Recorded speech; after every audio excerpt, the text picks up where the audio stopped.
میری عبداللہ صاحب سے ایک ذاتی ملاقاتیں بھی رہی، نیاز بندی کا ایک تعلق بھی رہا. تو وہ لکھ رہے تھے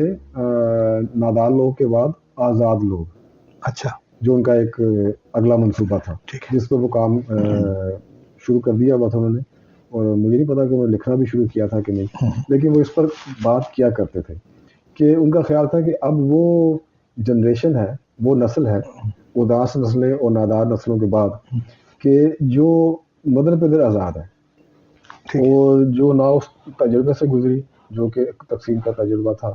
اور نہ ان مسائل کو سے نبرد آزما ہوئی کہ جو ان کے پچھلے نسلوں نے ان سے نپٹا، اور ان کو ایک سیٹلڈ سچویشن ملی، اور وہ اب اس تمام جو ایک کٹھنائی سے نہیں گزرے جذباتی لگاؤ تھا جو نظریے کے ساتھ نظریاتی سطح پر یا تقسیم کے حوالے سے، وہ ان کا بالکل نہیں تھا. تو وہ آزاد لوگ کے نام سے ایک تیسرا سیکول اس کا، مطلب یہ نیگیٹو سینس میں ہے آزاد. جی آزاد نیگیٹو سینس میں. تو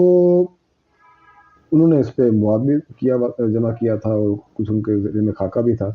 تو وہ اگر لکھتے تو یہ 3 ناول مل کے ایک پوری جو آپ کی 70-75 سال کی جو تاریخ ہے اس سیاسی تاریخ کو وہ ادب میں وہ ایک محفوظ کر لیتے. تو یہ ایک بڑا پروجیکٹ تھا ان کا. تو یہ تو ان کا خاص اختصاص ہے، کیونکہ اس طرح سے پاکستان کی جو سیاسی سماجی اور حوالے سے جو صورتحال بنی، اس پر اس طرح سے کا تجزیہ تبصرہ جو ہے وہ ہمیں کسی اور لکھنے والے کے ہاں اس طرح اتنی تفصیل کے ساتھ نہیں ملتا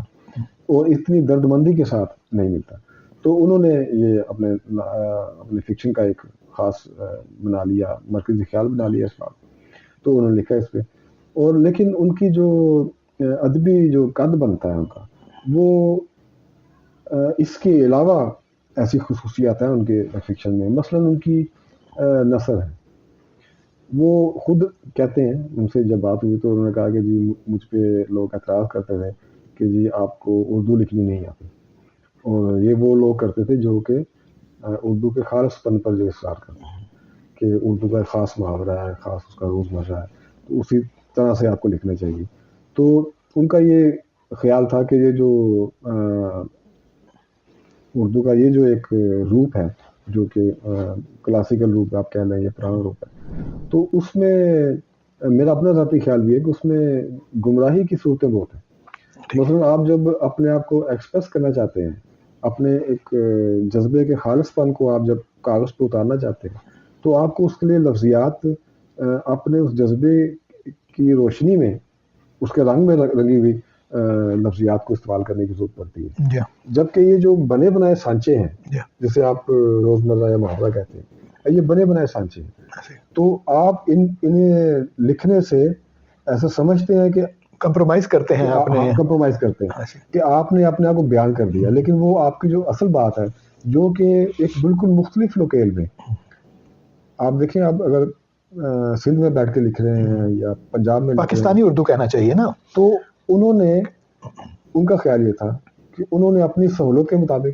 اپنی ضرورت کے مطابق انہوں نے ایک اردو اختراع کی، پاکستانی اردو. اسے میں فکشن کی جو نثر ہے وہ پاکستانی نثر کا نام دے سکتے. میں نے اس پہ مضمون بھی ایک لکھا تھا کہ انہوں نے ایک یہ نہیں کہ پرانی جو ہماری کلاسیکل جو روایت ہے اردو کی اس سے، یا وہ جو ایک لسانی تہذیب ہے اس سے استفادہ نہیں کیا، وہ صورتیں بھی ہیں، لیکن یہ کہ انہوں نے کبھی بھی اس کو فالو نہیں کیا اپنے اظہار کے حوالے سے، محدود نہیں رہے وہاں تک، اس سے محدود نہیں رہے. اور انہوں نے کبھی اس کا بھی خیال نہیں کیا کہ وہ جب مختلف ہو کے لکھیں گے تو اس کو پڑھنے والے، اس نثر کو پڑھنے والے ان کے بارے میں کیا رائے قائم کریں گے. انہوں نے بلکہ اس سے پہلے کہ وہ رائے قائم کرتے ہیں، خود ایک رائے قائم کر لی پڑھنے والوں کے حوالے سے کہ یہ وہ نثر کا مزاج ہے کہ جو کہ آئندہ اردو فکشن میں بڑھتا جائے گا. اور ہوا ایسا، اور ویسا ہی ہوا کہ آپ دیکھیں کہ اب خود منٹو کے زمانے میں جو منٹو کی نثر تھی اس کو صافیانہ نثر کا نام دیا جاتا تھا. اس زمانے میں جو نثر لکھنے والے تھے، ایون اس زمانے کے جو صحافی تھے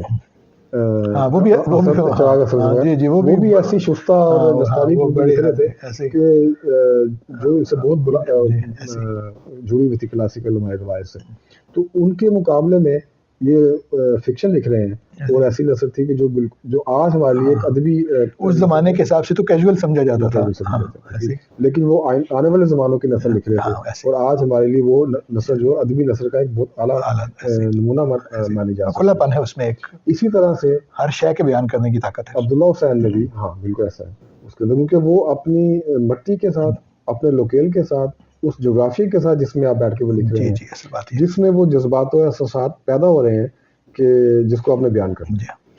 تو اس کو بیان کرنے کے لیے آپ کو اسی مزاج کی نثر کی ضرورت ہوتی ہے. تو وہ عبداللہ صاحب نے ایک ایسی نثر بنائی کہ جس کو وہ اپنی ذاتی نثر کہتے تھے, ذاتی اردو کہتے تھے. تو وہ اردو پاکستانی جو فکشن کی جو نثر ہے اس کی میرے خیال میں پہلے ہی ایک نمونہ تھا جو انہوں نے دیا, اور اسی بنیاد پر جو آئندہ بھی لکھا جا رہا ہے وہ میرے خیال میں انہی خطوط پر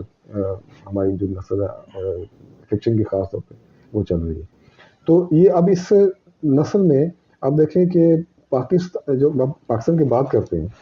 تو یہ ایک جغرافیائی ایک حد بندی ہے جس کا ایک خاص ایک ثقافتی اثاثہ ہے, ایک